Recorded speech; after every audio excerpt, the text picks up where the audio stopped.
여러분 안녕하세요. 반갑습니다. 모두들 잘 지내고 계시죠? 어느덧 우리가 6주차 수업을 오늘 시작하게 됐습니다. 다음 주는 대면 수업으로 학교에서 여러분들을 뵐 거고요. 그 대면 수업과 중간고사에 대한 공지는 따로 카페에 올리도록 할 테니까 잘 숙지하셔서 출석률도 좀 높게 많이 출석해 주시고 또 시험 대비 준비해야 될 부분도 이해를 잘 하셨으면 좋겠습니다. 오늘 우리가 다룰 내용은 교재로는 5장 의사소통과 인간관계 부분을 다룰 것이고요. 여기까지 중간고사 범위에 들어갑니다. 그래서 우리가 그동안에 비대면 수업에서 쭉 진행한 내용 중에서 5장까지 중간고사에서 다룰 거니까 오늘 수업에서도 중요한 부분이 나오면 말씀을 드리도록 하겠습니다. 목차는 이렇게 정리가 되어 있습니다. 의사소통이 뭔가 개념에 대한 거고요. 효과적인 의사소통 기술은 어떤 것이 있나, 그 다음에 효과적인 언어적인 의사소통이 있고 비언어적 의사소통이 있는데 두 가지를 나눠서 봅니다. 그 다음에 피드백에 대한 내용을 보겠습니다. 학습 목표는 사람들 사이의 의사소통 과정에 영향을 주는 요인과 바람직한 인간관계 형성에 미치는 영향을 공부하고요. 둘째는 대화 과정에서 언어적 의사소통 기술하고 비언어적 의사소통 기술의 특성을 이해하고 실제 생활에서 이것이 갖는 중요성을 한번 확인해 봅니다. 세 번째는 효과적인 의사소통을 위해서 꼭 필요한 내용은 뭐고 바람직하지 않은 의사소통 과정을 개선하기 위해서는 어떤 방법이 있나 이거를 탐색하는 것이 오늘 학습의 목표가 되겠습니다. 제가 요즘에 굉장히 열심히 상담을 하고 있습니다. 상담을 일주일에 한 8명에서 10명 정도 상담을 하는데요. 굉장히 많은 숫자예요. 그 정도면. 그런데 그들의 가장 이 상담을 하러 오는 사람들의 가장 핵심적인 해결해야 될 문제가 뭔가 보면 바로 의사소통의 문제라고 저는 생각이 들어요. 부부 사이든 부모 자녀 사이든 아니면 뭐 다른 타인과의 관계에서든 내가 하고자 하는 이야기를 상대편에게 얼마나 잘 전달하느냐, 또 그 상대편의 이야기를 내가 어떻게 잘 이해하고 그 사람과 관계를 막힘없이 잘 맺느냐, 이 가운데서 제일 중요한 역할을 하는 게 바로 의사소통인 것 같아요. 그래서 저하고 공부하신 선생님들은 혹시 들은 기억이 있을지 모르겠지만 통하지 않으면 통한다는 말을 제가 가끔 썼지요. 그러니까 소통하지 않으면 고통스러운 게 인간관계라는 말을 그렇게 줄여서 재미있게 통하지 않으면 통한다는 말로 표현을 했었는데 그만큼 인간관계에서는 의사소통이 중요한 거고 의사소통을 어떻게 잘 하느냐에 따라서 사람들이 타인과의 관계를 맺거나 살아가는데 영향을 크게 받는다는 거를 이제 오늘 전제로 중요성을 강조하면서 수업을 시작합니다. 효과적인 의사소통 기술은 바람직한 인간관계 형성과 유지의 필수 요소다. 그 다음에 소통에는 언어적인 것과 비언어적인 의사소통 기술이 있는데 이 실제적이고도 중요한 능력이고 인간관계 능력 증진 프로그램에서 이것을 이제 훈련받고 강조하고 있다. 이런 얘기를 합니다. 언어를 사용하는 방법뿐만 아니고 표정이나 제스처, 목소리 같은 것이 바로 이제 비언어적인 그런 소통의 방법이죠. 의사소통의 개념을 보면 상대방에게 영향을 주고 타인을 이해하는 데 사용되는 모든 수단을 의사소통이라고 한다. 한 사람 또는 그 이상의 사람으로부터 다른 사람들에게로 정보와 이해가 전달되는 과정으로 사실, 감정, 태도, 신념, 생각 등을 전달하는 과정이다. 이렇게 얘기했습니다. 그러니까 언어적인 거는 뭐 말할 것도 없이 말로 전달하는 내용이고 비언어적인 것은 표정, 눈짓, 몸짓, 침묵 그런 것이 비언어적 소통의 방법이 되겠죠. 사람들이 서로 자기 속에 있는 것을 상대편에게 전하고 상대편의 이야기를 잘 이해하는 것, 이것이 원만한 의사소통이라고 이해를 하시면 되겠습니다. 죄송합니다. 여러분들 교재 183페이지에 표로 의사소통을 구성하는 요소가 이렇게 그림으로 나와 있습니다. 송신자, 수신자, 메시지, 피드백 이렇게 네 가지 요인인데요. 구성 요소가. 송신자, 그러니까 말을 만들어서 저 사람에게 전달하는, 보내는 사람은 이런 사람이죠. 생각, 감정, 정보 등의 메시지를 전달하는 사람을 송신자. 내가 이렇게 예를 들면 우리가 방송국에서 뭐 TV라든지 뉴스라든지 프로그램을 만들어서 전파를 타고 시청자들에게 보내잖아요. 그러면 그 만드는 사람이 이제 송신자다, 이렇게 이해를 하시면 되겠습니다. 송신자의 말투, 분명하지 않은 음성, 감정 상태 등으로 인해서 메시지가 잘못 전달될 수가 있기 때문에 이것을 전달하는 사람은 그 내 말투나 음성이나 그 다음에 말할 때 감정 상태를 굉장히 중요하게 생각하고 상대편에게 언어로 전달을 해야 된다는 얘기죠. 두 번째는 메시지가 있습니다. 송신자의 생각, 의도, 감정, 정보의 내용으로 의사소통의 주제가 되며 직간접적으로 경로를 통해서 전달한다. 뭘 얘기하고자 하느냐, 송신자가 수신자에게 무슨 내용을 전달하고자 하느냐, 이게 메시지죠. 교재에 보면 이런 얘기가 있어요. 뭐 지금은 우리가 이런 사람들을 잘 모르지만, 못 보지만 예전에는 많았었죠. 자기가 마음에 드는 이성이 있는데 옆에 가서 나 당신이 정말 마음에 듭니다. 나하고 한번 교제를 해보시겠습니까? 이렇게 말하지 못하니까 뭐라 그래요? 시간 있으세요? 저하고 차 한잔 하실래요? 이거는 굉장히 은유적인 표현이죠. 그러니까 시간 있는지 네가 알아서 뭐 할 건데. 그러니까 사실은 시간 있으세요? 라는 질문의 배경에는 뭐예요? 저 당신한테 관심이 있습니다. 당신이 참 매력적으로 보입니다. 혹시 저한테 이런 교제할 수 있는 어떤 기회를 좀 주실 수 있으세요? 라는 질문이 시간 있으세요? 라는 말에 다 함축적으로 포함되어 있는 거죠. 그런데 상대편이 아니요, 저 바쁜데요. 라는 말에는 나 당신 만나고 싶지 않아요. 라든지 아니면 이 사람이 굉장히 소심해서 그러니까 아니요, 저 바쁜데요 라고 말하는데 그 말투에 따라서 나 당신하고 관심 없습니다. 이런 부탁 나한테 하지 마세요.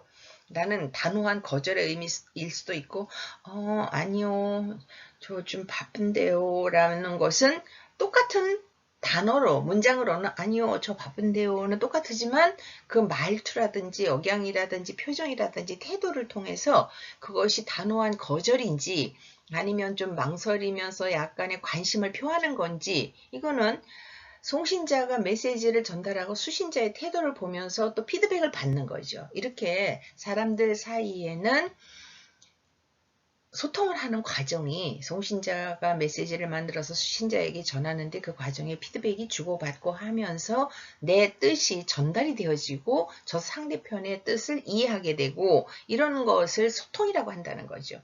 근데 거기에는 세 가지 유형이 있어요. 친화형, 존중형, 지배형이 있다. 친화형은 서로 좋아하고 친밀한 관계를 형성하고자 할 때 사용하는 메시지다. 그러니까 아까 말한 것처럼 시간 있으세요? 이거는 내가 시간 있는지 없는지 그걸 알려는 게 아니잖아요. 시간 있으세요의 뒤에 숨어있는 의도, 피드백을 전달하는 거고. 그래서 그 옛날 드라마 시크릿 가든인가 거기서 현빈이 하지원 씨한테 하는 얘기, 언제부터 그렇게 예뻤나? 이게 사실은 무슨 얘기예요? 언제부터 그렇게 예뻤나? 그거 시간 알고자, 나 3살부터요. 이거 아니잖아요. 듣고자 하는 답은 난 날 때부터 예뻤어요. 이거 듣고자 하는 게 아니잖아요. 그 사람이 언제부터 그렇게 예뻤나? 라고 질문을 하는 거는 진짜 당신 예쁘다. 너무너무 사랑스럽다. 난 당신이 너무 좋다. 이런 여러 가지 의미가 내포되어 있는 언어고, 그 사람은 피드백을 통해서 알아들는 거죠. 이런 게 바로 친화형의 소통 방법이라는 거예요. 그 다음에 두 번째는 상대방에 대한 긍정적 평가, 인정과 존중의 메시지가 두 번째 방식이다. 말하면서 칭찬해주고 격려해주고 또 감사를 표하고, 이런 것이 존중형이 되겠죠. 지배형은 상대방에게 영향력을 행사하는 정도와 관련된 메시지. 이게 무슨 소리냐 하면 관계, 내가 말하는 거에 내용에 따라서 너하고 나의 관계는, 당신과 나의 관계는 이런 관계야 라는 것이 언어 가운데 확인이 되는 게 있어요. 예를 들면 뭐 부부 사이에 한 사람은 TV를 보고 앉아 있는데 아내가 주방에서 왔다 갔다 해요. 그러면 남편이 여보 나 물 한 잔 줘. 그러면 부탁은, 언어는 나 물 한 잔 줘요 라는 구체적인 내용의 말을 전달한 거지만 그 말 뒤에는 뭐가 숨어 있냐면 나는 당신에게 이런 부탁을 해도 되는 관계야. 내가 아무한테나 지나가는 사람한테 나 물 한 잔 줘 하지는 않잖아. 그렇지만 당신은 나의 아내고 우리는 부부이기 때문에 나는 당신에게 이 정도의 부탁은 할 수 있어 라는 너와 나의 관계에 대한 확인을 언어 가운데에서 하는 거죠. 이렇게 소통을 한다는 것은 그냥 단순히 정보를 전달하고 그것을 이해하는 것이 아니고 그 안에 굉장히 많은 양의 내용 이외의 것이 포함되어 있는 것을 서로 원만하게 잘 이해하고 교류를 할 때 이게 의사소통이 잘 된다는 거예요. 그래서 제가 앞에서 상담을 하면서 참 소통이 어려운 사람들이 많다라는 얘기는 바로 그것을 해석을 못하기 때문에 그런 거죠. 이런 얘기. 그 다음에 지금 한 얘기를 여기에 이렇게 정리를 했습니다. 송신자, 메시지, 수신자, 피드백. 이게 의사소통의 구성 요소다. 이렇게 설명을 했고요. 의사소통의 모형에는 직선형, 그 다음에 상호작용형, 교류형, 상호교류형 이렇게 세 가지가 있는데요. 직선형은 강의나 설교, 훈시처럼 한쪽 방향에서 일방적으로 다른 타인에게 전달되어지는 그런 유형을 직선형이라고 그러죠. 그래서 직선형 모형에서는 의사소통이 이루어지는 과정에서 질문이라든지 건의라든지 내 생각을 거기 상대편에게 전달하는 것이 많이 부족한 그런 형태의 소통이 직선형이에요. 여기에는 이 소통을 방해하는 세 가지 요인이 있는데요. 외적 소음, 생리적 소음, 심리적 소음이 있어요. 외적 소음은 막 우리가 수업을 듣는데 밖에서 무슨 큰 작업하는 공사하는 소리가 들려서 집중을 할 수 없다든지 이런 뭐 비행기가 뜨고 내리는 소리라든지 아니면 우리 강의실이 길가에 있어서 계속되는 소음에 의해서 내가 집중해서 그 상대편의 이야기를 들을 수 없는 물리적 환경에서 발생하는 외적 소음이라는 게 있고요. 생리적 소음은 수신자가 가지고 있는 개인적으로 가지고 있는 청력의 장애라든지 무슨 특이한 개인의 질병이라든지 이런 걸 통해서 이렇게 집중해서 듣는 것에 방해 요인이 발생하는 것을 생리적 소음이라고 그래요. 그 다음에 심리적 소음은 나 저 사람 얘기 듣기 싫어. 난 저 사람이 하는 얘기는 너무너무 불편해. 라고 해서 마음의 문을 닫아버리면서 송신자의 이야기를 수신자가 거부하는 그래서 발생하는 것을 심리적 소음이라고 합니다. 그 다음에 상호작용 모형에서 보면 수신자, 송신자 간의 상호작용이 이루어지고 피드백이 작용되는 의사소통 형태를 말하죠. 전화, 메일, 카톡 이런 내용은 교류가 되지만 감정적으로 오해가 일어날 수 있는 것을 말합니다. 여러분들 카톡을 보냈는데 내가 정말 하고 싶은 말이 아니고 상대편이 그거를 잘못 해석해가지고 문제가 되는 경우가 많아요.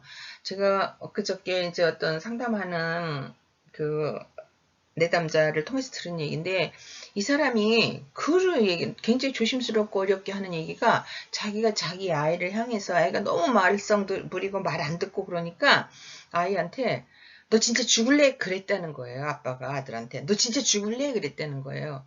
그런데 이 아빠의 말은 그거예요. 옛날에 자기가 어렸을 때 친구들하고 놀다가도 뭐 장난삼아도 하고 이렇게 마음에 안 들면 너 진짜 죽을래? 이게 내가 죽이겠다는 사리를 가지고 죽이겠다는 그런 마음을 가지고 하는 소리가 아니잖아요. 겁을 주려고 한다든지 아니면 그냥 곧또래 아이들이 이렇게 흔하게 하는 말, 상대편하고 뭐 친근감을 표현하는 말도 있고 그런데 문제는 듣는 사람 입장에서는 겁을 먹을 수도 있어요. 그리고 더군다나 이거를 종이에다가 경찰이 받아서 썼어요. 아빠가 아들한테 너 죽을래? 라고 말했다.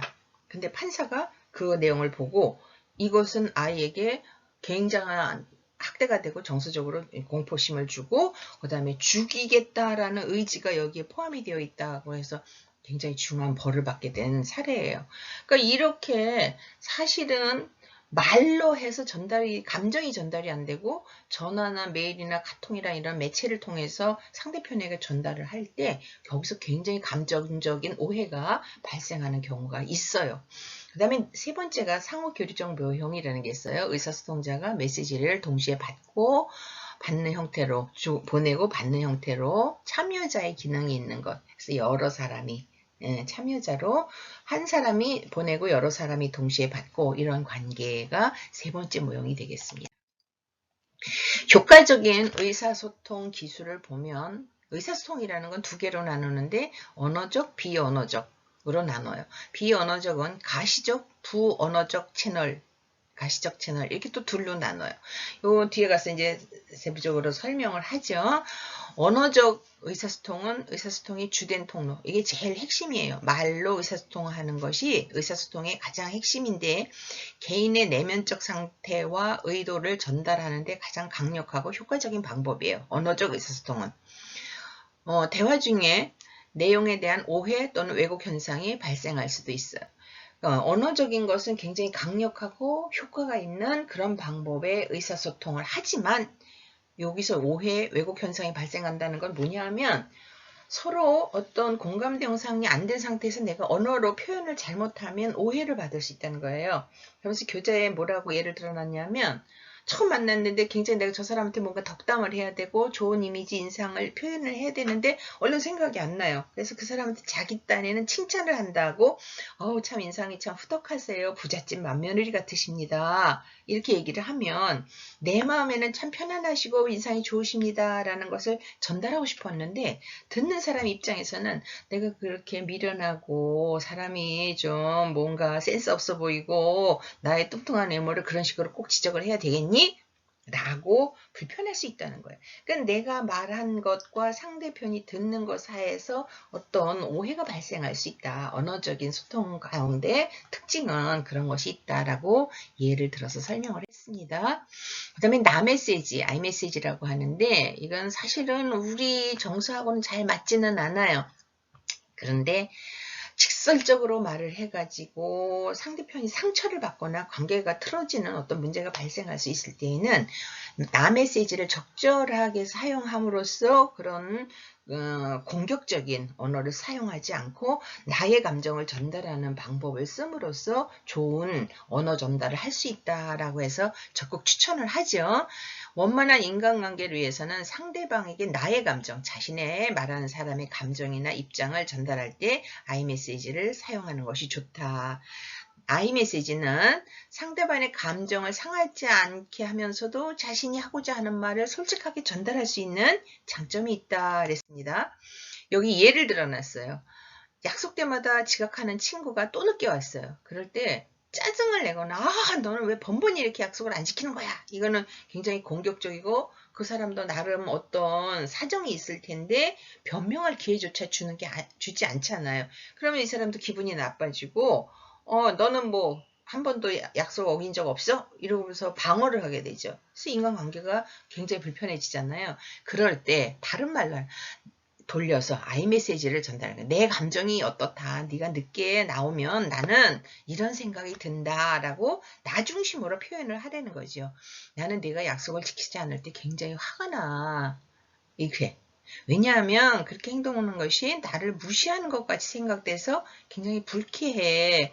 내가 약속을 잘 지켜줬으면 좋겠어. 이렇게 길게 설명을 하라는 거예요. 그러니까 어떻게 보면 이렇게 길게 설명을 하면 내가 좀 감정이 이렇게 예민해져 있던 것이 누그러질 수도 있고 상대편도 변명을 하거나 자기를 돌아볼 시간을 주는 거기 때문에 조금 직설적인 공격적인 언어를 사용하지 않는 효과가 있다 해서 아이메시지를 쓰라는 건데 우리 정서엔 잘 맞지는 않지만 어쨌든 그렇게 해서 조금 언어를 순화시켜 보자 이런 얘기를 합니다.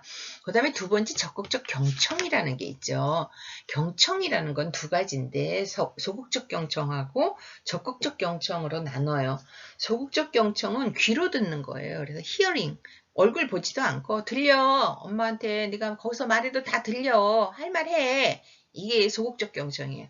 내가 뭐 하라는 거 소리를 귀로 듣겠다. 그런데 적극적 경청은 그건 아니에요. 적극적 경청은 상대방으로부터 호감을 불러일으키며 말하는 사람으로 하여금 자기가 이해받고 있다는 느낌을 주는 것, 리스닝이라고 하잖아요. 그래서 이렇게 마음으로 듣는 자세를 우리는 적극적 경청이라고 그래요.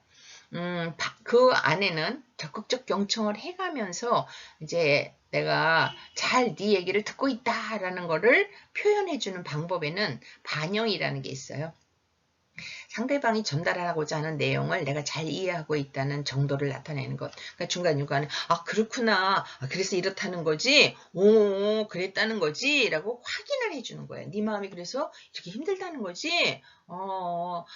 비대면 수업 확인서 내는 거 정말 부담스럽다는 거지. 예, 그렇게 네 상태를 내가 이해한다라는 거를 거울을 비치듯이 보여주는 것을 반영이라고 하는 거죠. 그 다음에 공감은 상대방이 전달한 내용에 대해서 사실적인 이해 수준을 넘어서 그의 주관적인 정서 상태까지 이해하는 것을 공감이라고 한다. 이건 사실은 상담의 기법에서 여러분들이 많이 다 공부한 내용이에요. 그래서 공감에는 자기중심적인 시각이 아니고 상대편의 입장에서 보고 듣고 이해하려고 노력한다. 두 번째는 상대방이 느끼는 감정, 심리 상태를 그 사람의 입장에서 느껴보려는 감정이입의 자세를 공감이라고 한다. 예, 그래서 사실 우리는 살면서 감정을 가지고 사는데 모든 것을 이렇게 객관적으로 이해를 시키려고 설명을 해서 해결되지는 않아요. 저 사람이 너무 지금 뭔가 겁이 나고 아니면 굉장히 불안한 상태에 있는데 그거를 이성적으로 그거는 원인이 이렇고 그래서 이렇게 해결하면 되고 하는 걸로 다 해결되진 않아요. 그럴 때는 어떻게 해요? 너 정말 힘들겠구나. 그래서 이런 마음이 들었어. 나도 그 정도 상황이면은 그런 마음이 들 것 같아. 상대편의 상태를, 정서 상태를 이해해 주는 것을 공감이라고 하는 거지. 이거를 이성적으로 딱딱딱 분류하고 설명을 하는 것으로 해결하는 것은 공감이 아니죠. 그래서 적극적 경청이라는 것은 이렇게 내가 네 얘기를 잘 듣고 있어 라는 반응을 보여주는 것과 내가 당신의 마음을 이만큼 이해해 라고 표현을 해주는 거, 이것이 필요하다. 그 다음에 질문을 해야 돼요. 적절하게 상대방에게 추가적인 정보를 요청하는 그런 질문을 해서 상대방의 감정, 의견, 태도를 확인하는 것이 적극적 경청의 또 세 번째 방법이에요.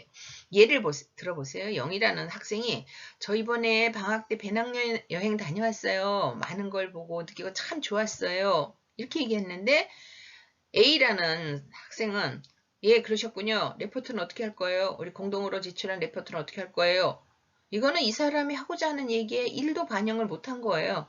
그런데 B는 어떻게 해요? 예, 그랬군요. 참 좋았겠네요. 다녀오신 데가 어디예요? 어떤 게 정말 좋았어요? 라고 일단 얘기한 다음에 근데 우리 과제에 함께 제출하기로 했는데 그거에 대한 준비는 어떻게 하면 될까요?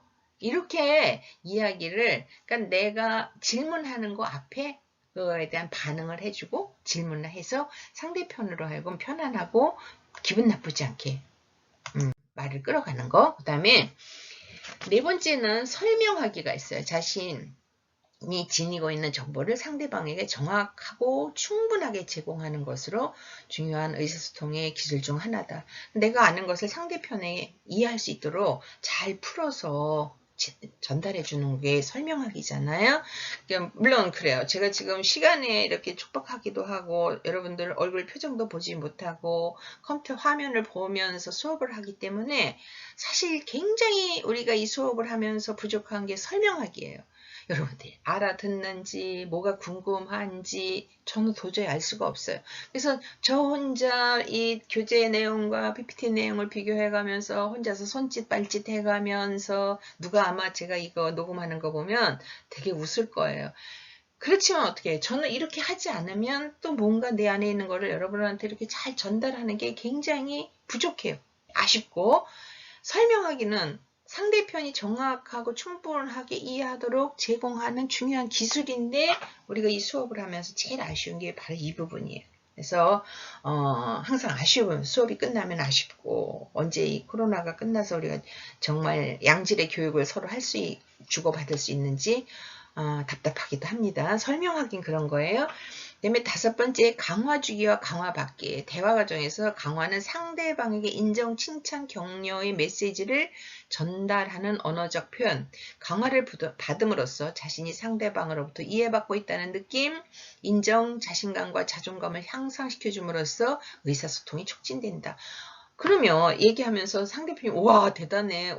참 어떻게 그런 생각을 했어. 대단하다. 이런 상대편이 나에게 그런 피드백을 주면서 나는 어떻게 돼요? 자신감이 생기고 이 사람이 나를 정말 잘 이해해주고 있구나. 감사해지고 그 다음에 정말 내가 준비하거나 전달하는 거 이상의 것을 충분히 설명할 수 있는 그런 분위기가 되잖아요. 그래서 인간관계에서 특히 언어적인 의사소통을 할 때 강화를 주고받는 것. 강화라는 건 아시죠? 행동주의 이론에서 나온 이해인데 하던 행동을 더 잘하게 하는 것이 강화물이에요. 아니면 부정적인 행동을 해서 그것을 멈추게 하는 것도 부적 강화라고 해요. 그래서 이렇게 강화물이 적절하게 주어짐으로 인해서 의사소통이 더 원만하게 진행될 수 있다라고 설명을 했습니다. 그 다음에 자기 노출, 이게 공개인데 나를 여는 거예요. 자기 노출은 주변 사람들에게는 잘 알려져 있지 않은 자신의 개인적 정보를 상대방에게 의도적으로 노출하는 것으로 상대방으로 하여금 경계심을 완화시키고 신뢰를 촉진하여 깊은 대화를 가능하게 한다. 사람들 이런 사람 있잖아요. 내 얘기는 절대 하지 않으려고 하면서 남의 얘기는 굉장히 궁금해하고 많은 걸 알려고 그렇게 접근하는 사람이 있어요. 우리 그런 사람들 굉장히 불편해요.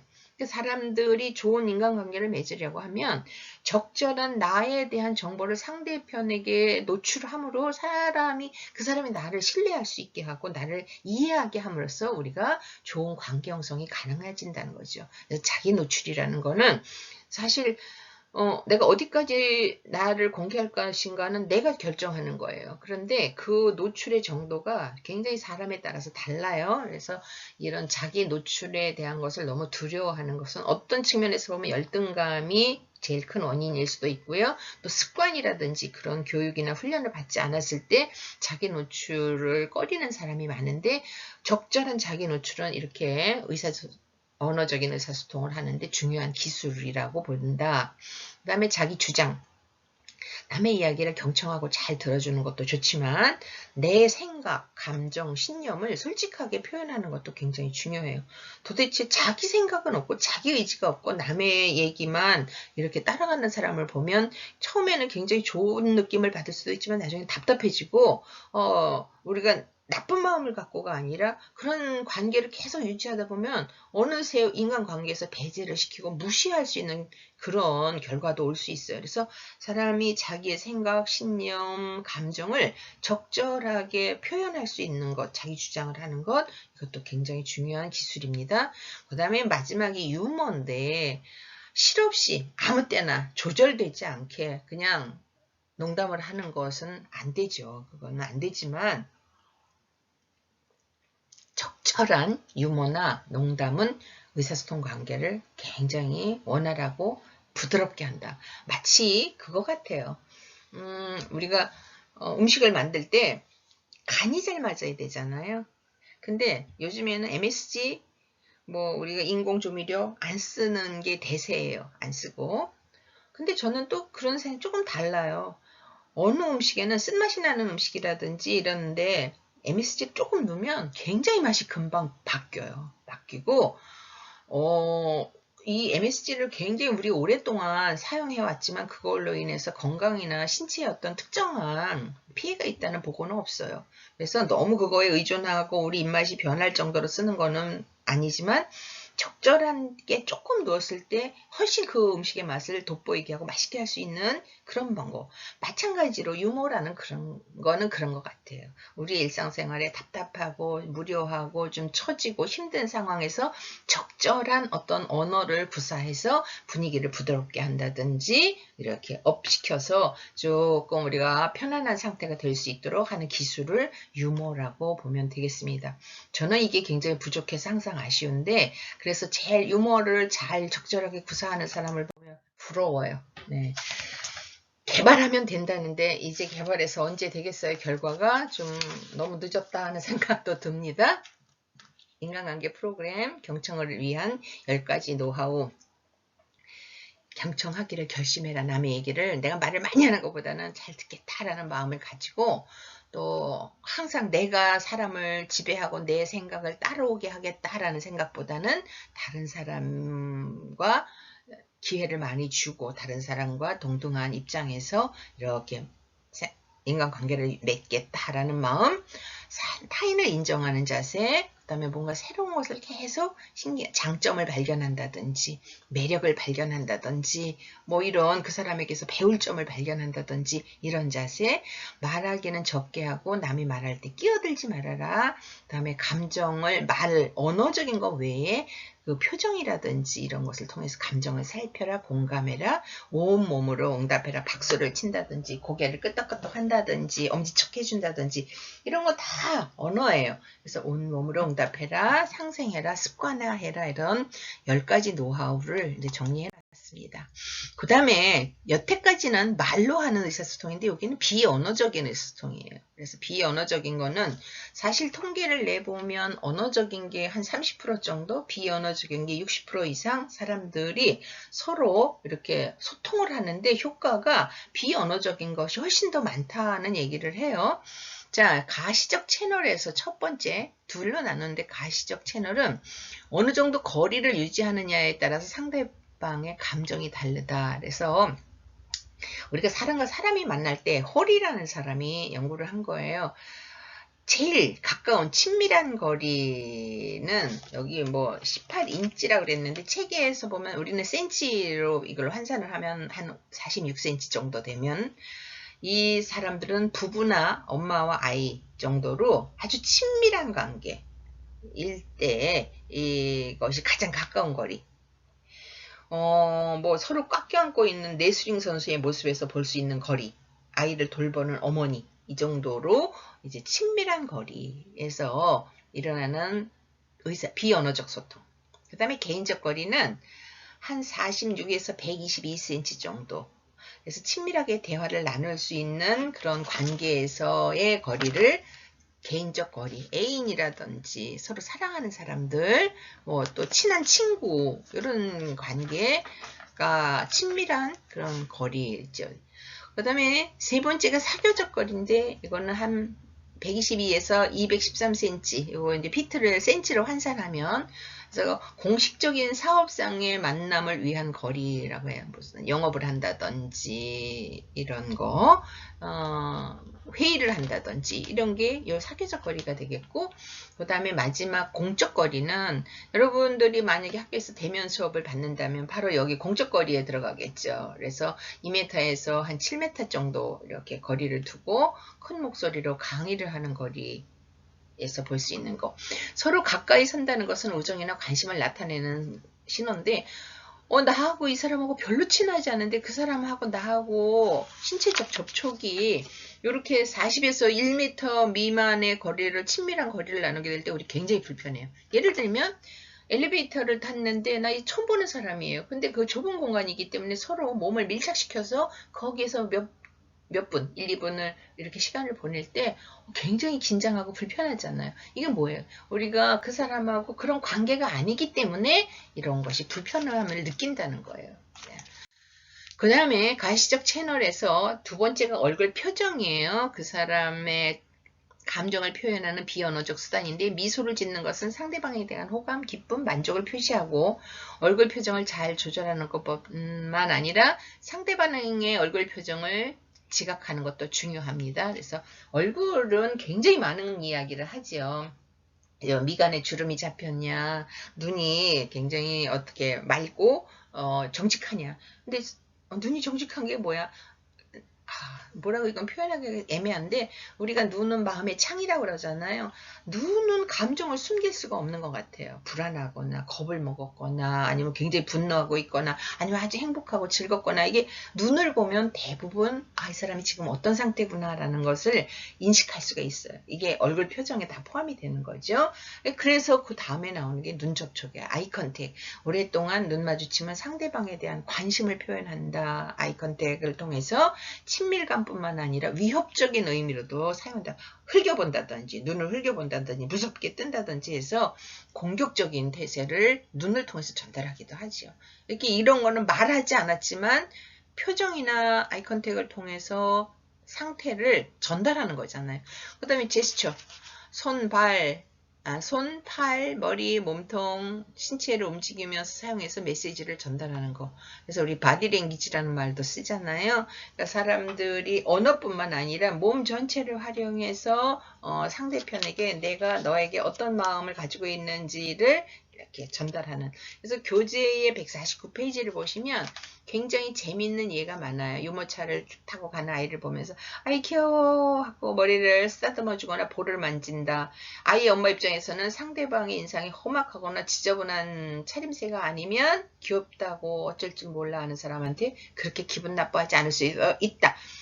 그런데 이런 행동을 아프리카 부족에게, 어느 부족에게는 절대로 하면 안 되는 금기사항이다. 아이 머리를 쓰다듬는 거는 아이의 영혼이 나가게 된다는 그들의 믿음 때문에 이런 것은 하면 절대로 안 된다. 그래서 이곳에 오는 방문자들에게는 사전에 머리를 절대로 만지지 마라 라는 경고를 이제 먼저 배우고 들어간다. 문화 차이에서 오는 제스처와 관련된 오해 에피소드는 굉장히 많았다. 그래서 거기 교재에 보니까 그런 것도 있어요. 북한의 금강산에 처음에 사람들이 많이 관광을 갔을 때 우리는 야, 저 바이바 라고 손가락질을 하는데 그 손가락을 지시하는 곳 너머에 기암절벽 한가운데 붉은 글씨로 위대하신 뭐뭐뭐 이렇게 써 있으면 손가락질을 하는 순간에 어디다 대고 총질을 하십니까? 하고 굉장히 불편해 한다는 거예요. 그러니까 이렇게 사람들이 내가 가지고 있는 몸을 사용한 언어에도 조심해야 될 부분도 있고 아까 우리가 아이 머리를 만진다, 볼을 만진다 이게 예전에는 그렇게 하면은 우리 애를 예뻐해 준다고 기분 좋아할지 모르지만 지금은 아니에요. 지금 같은 더군다나 코로나 시대는 절대로 해서는 안 되는 행동이고요. 그렇지 않아도 요즘에 젊은 엄마들은 함부로 자기 아이에게 손을 대는 거를 너무너무 싫어하고 어떻게 잘못하면 싸움도 날 수 있어요. 그러니까 이게 이렇게 문화적인 어떤 변화에 따라서 우리의 행동도 달라지는데 이런 모든 것을 포함해서 비언어적 의사소통이라고 한다. 그 다음에 부언어적 채널이 있습니다. 부언어는 말의 내용이 제거되었을 때 언어 신호에 남아있는 것으로 음성의 고조, 크기, 속도, 강약, 리듬, 억양 등 지연 정도, 주저주저 하는 거와 같은 요소다. 부언어적인 거. 여기 예를 들어놨어요. 아이의 응애 같은 울음소리는 내용은 없어요. 애가 응애하지만 이 안에 엄마는 다 알아들어요. 아이가 울을 때 응애하는 게 소리가 어떠냐, 높으냐, 낮으냐, 크냐, 작으냐, 빠르냐, 느리냐, 강하냐, 약하냐 이런 거에 따라서 같은 응애지만 엄마 배고파요, 엄마 기저귀 갈아주세요, 엄마 나 졸려요, 엄마 안아주세요. 다르다는 거예요. 이게 바로 부언어적 채널이에요.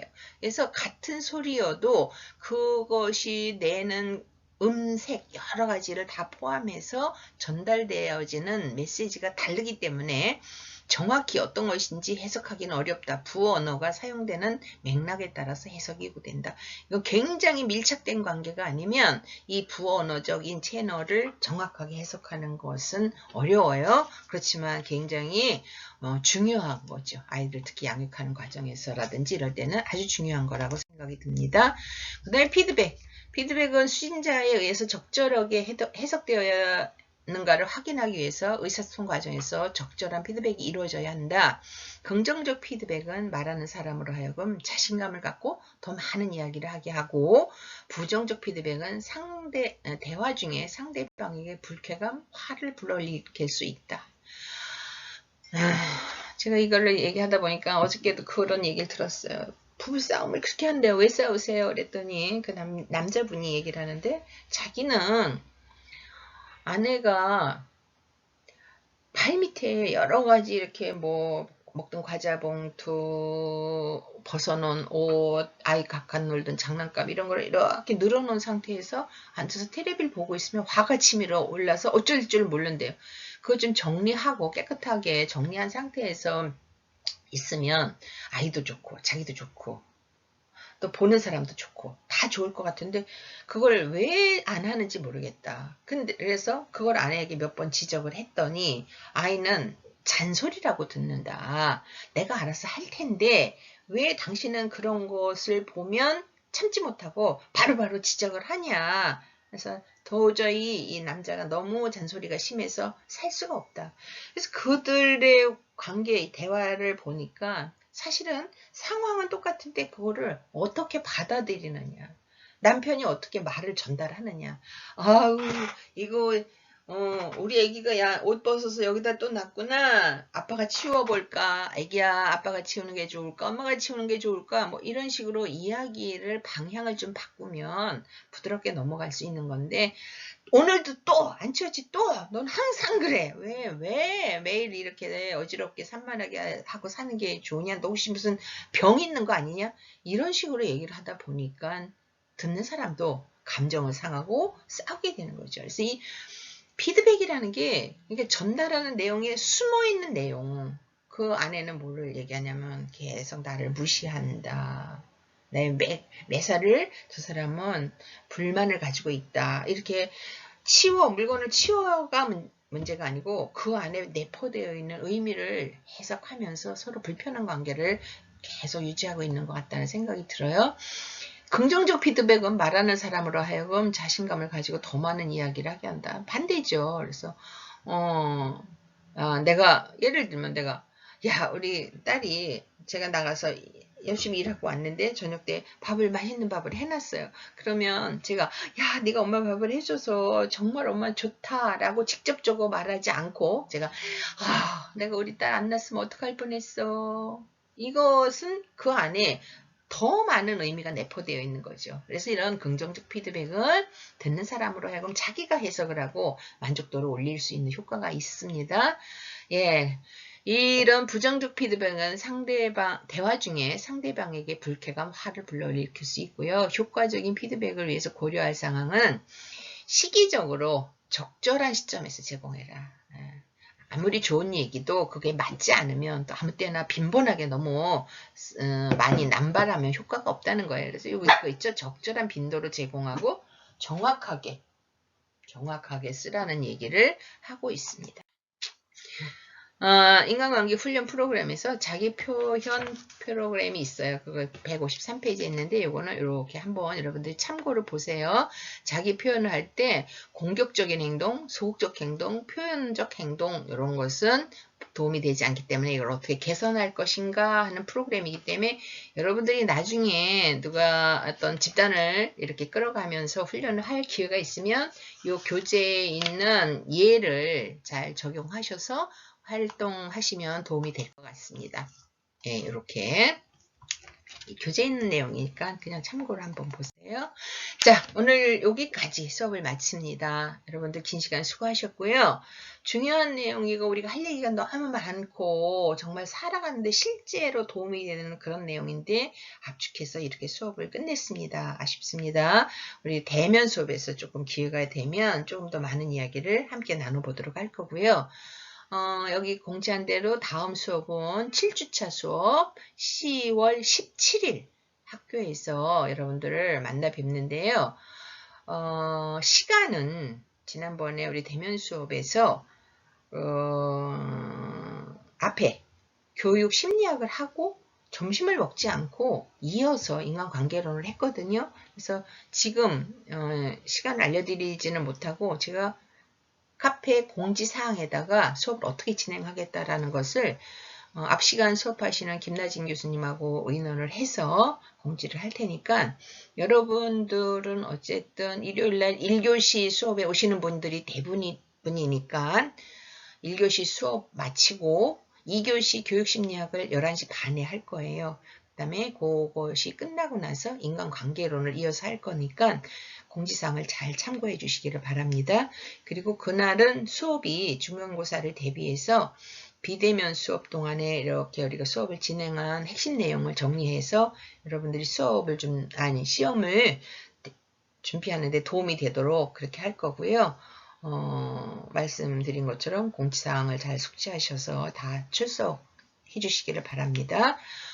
건강한 한 주 보내시고 10월 17일 일요일 7주차 수업 학교에서 대면 수업에서 뵙도록 하겠습니다.